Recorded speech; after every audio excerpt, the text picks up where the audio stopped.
Viene ora data lettura del messaggio augurale del Capo di Stato Maggiore dell'Esercito.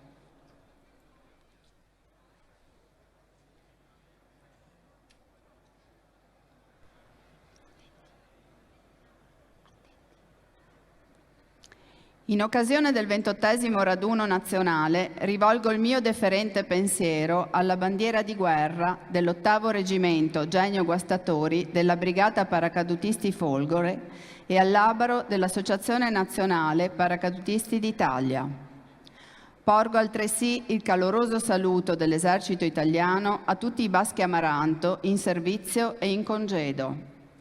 La celebrazione di questo evento in Vittorio Veneto, città da cui prende il nome la vittoriosa battaglia che 100 anni or sono sancì la fine della Grande Guerra, assume un particolare significato nel ricordare quanti si distinsero nella difesa del Basso Piave. Le loro gesta rappresentano simbolicamente il sacrificio di tutti i paracadutisti caduti nell'adempimento del dovere, animati dall'amore e fedeltà alla patria, di cui oggi viene onorata la memoria. È proprio l'esaltazione di questi valori a guidare l'operato dell'Associazione Nazionale Paracadutisti d'Italia, attivamente impegnata nello sviluppo di attività sportive e nella realizzazione di iniziative tese a supportare la protezione civile.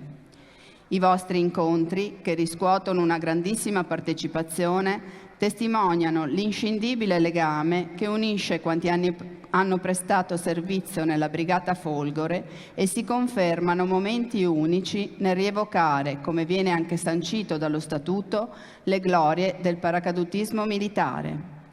La vostra specialità rappresenta oggi l'emblema di un esercito sano ed efficiente, capace di coniugare eccellenti standard addestrativi alla forte determinazione, alla straordinaria professionalità e all'altissimo senso del dovere, tutte virtù con cui i Baschi Amaranto quotidianamente operano in patria e negli angoli più tormentati del mondo, contribuendo fattivamente alla realizzazione della pace e della sicurezza internazionale.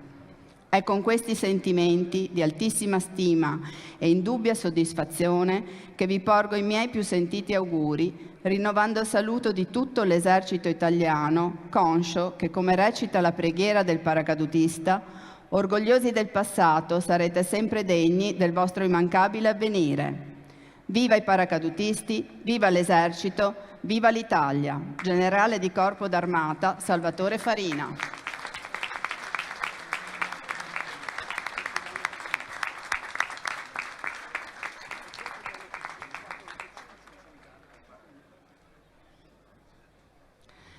Prende la parola il vicepresidente della Regione Veneto, dottor Gianluca Forcolì.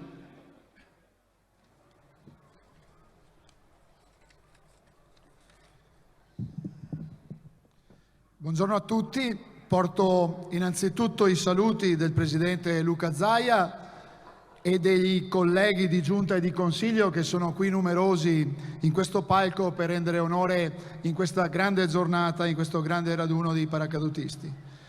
Un cordiale saluto e un benvenuto in Veneto a tutti i paracadutisti da fuori della nostra regione ovviamente e a tutte le autorità civili, militari e religiose. Un saluto a tutti i radunisti e ai cittadini qui convenuti. Un grazie particolare per l'invito al Presidente dell'Associazione Nazionale Paracadutisti d'Italia, il generale Marco Bertolini. Mi trovavo in questa piazza anche domenica scorsa per il raduno nazionale dell'Alta, l'associazione dei lagunari truppe anfibie, i lagunari famosi eredi dei Fanti del Mar.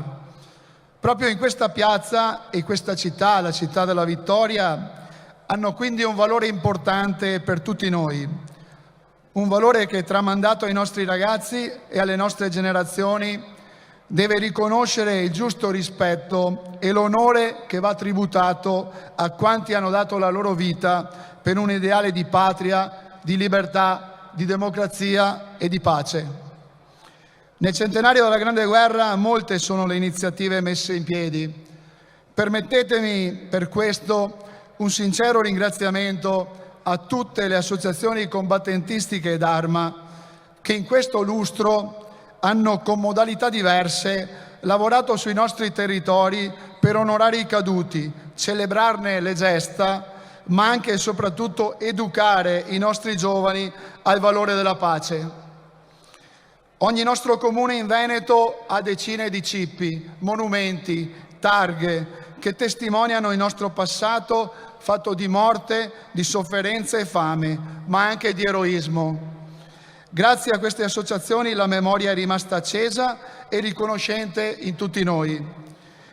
Oggi celebriamo questo raduno e questa specialità che personalmente ho sempre apprezzato e anche per certi versi invidiato, per lo spirito con il quale i paracadutisti affrontano e hanno affrontato la preparazione, l'addestramento e le missioni a loro affidate.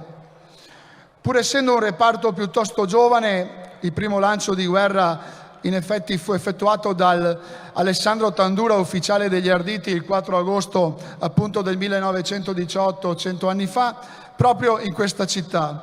Lo spirito, l'orgoglio di appartenere o di aver appartenuto a questo corpo è invidiabile a tutti. Il rigido addestramento, l'amore e la fedeltà alla patria, l'esaltazione delle glorie, della specialità sono solo i principali valori ai quali accomunarci tutti noi oggi. Leonardo da Vinci nel 1500 a proposito di volo disse: «Una volta che avrete conosciuto il volo, camminerete sulla terra guardando il cielo, perché là siete stati e là desidererete tornare».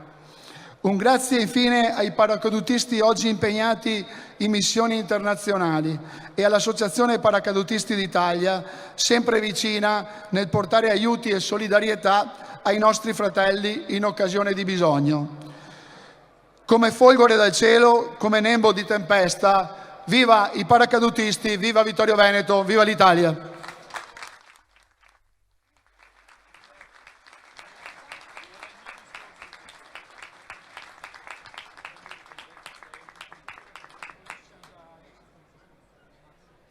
Prende la parola Roberto Tonon, sindaco della città di Vittorio Veneto, per un indirizzo di saluto. Buongiorno e benvenuti a tutti, autorità, cittadini, paracadutisti in servizio e in congedo e in particolare al generale Bertolini e al generale Sperotto. Vittorio Veneto si conferma oggi, per la quinta volta quest'anno, città simbolica e identitaria, città in grado non solo di accogliere, cosa è questione assai semplice, basta avere un adeguato numero di strutture ricettive, un complesso di esercizi di ristorazione che funziona, percorsi viari adeguati, musei e bellezze naturali architettoniche e il gioco è fatto. Dico quindi che la nostra è una città non solo in grado di accogliere, ma è anche e soprattutto una città in grado di essere paradigma di un modello morale e culturale. Vittorio Veneto è stata e sarà elemento catalizzante della coscienza collettiva e dell'identità nazionale. Voi qui oggi lo ribadite e rimarcate nuovamente. E non casualmente un enorme tricolore si stenderà oggi sul nostro cielo, ancora più grande di quello che il 4 maggio e il 2 giugno scorsi ha solcato i cieli della nostra capitale. Badate bene, non di una gara si tratta, non di una sorta di escalation parliamo. Vittorio Veneto non deve contendere a nessun'altra città il proprio ruolo. Non c'è bisogno di cimentarsi in singolar zone con Roma, Torino, Firenze, Trento o Trieste. Vittorio Veneto è ed è consapevole di essere la città che rappresenta l'anima più intima e profonda di tutto il Paese, questo nostro Paese, questa nostra amata Italia, capace di affrontare immani sofferenze, sovrumani sacrifici, ma di rimanere in piedi per quanto colpita al cuore. Voi paracadutisti, con questo vostro raduno, con la vostra presenza qui oggi, lo dimostrate ancora una volta. Voi paracadutisti, pronti ad affidarvi a pochi chili di stoffa e a qualche metro di corda per compiere la vostra missione, abituati che si vince o si muore, forti, arditi e savi, un po' pazzi e un po' poeti, inondate oggi la città della vittoria con la vostra allegria scanzonata, con la vostra consapevolezza della fragilità e della caducità della vita, con il vostro forte spirito di corpo e il senso dell'eroismo e del coraggio. Al di là della retorica di parte che vi vede talvolta protagonista e che vede alcuni politici tirarvi strumentalmente per la giacchetta, Vittorio Veneto dà il benvenuto al vostro raduno nazionale, anche e soprattutto perché qui, 100 anni fa, un nostro concittadino, un vittoriese, Alessandro Tandura, entrò nel mito sfidando per primo la sorte, lanciandosi nella notte fra l'8 e il 9 agosto 1918 oltre le linee nemiche con un paracadute inglese e segnando di fatto la nascita della vostra specialità. Vittorio Veneto accoglie quindi oggi gli eredi moderni di uno dei suoi figli più illustri.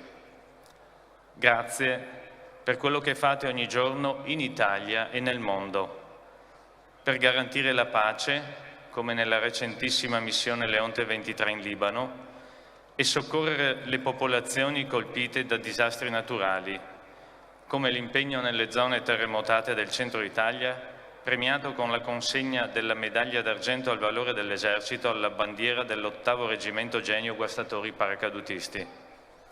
Grazie per essere qui e per aver voluto prendere parte alle commemorazioni che questa città ha predisposto per il proprio centenario e per il centenario d'Italia. Viva Vittorio Veneto, viva i paracadutisti, viva l'Italia!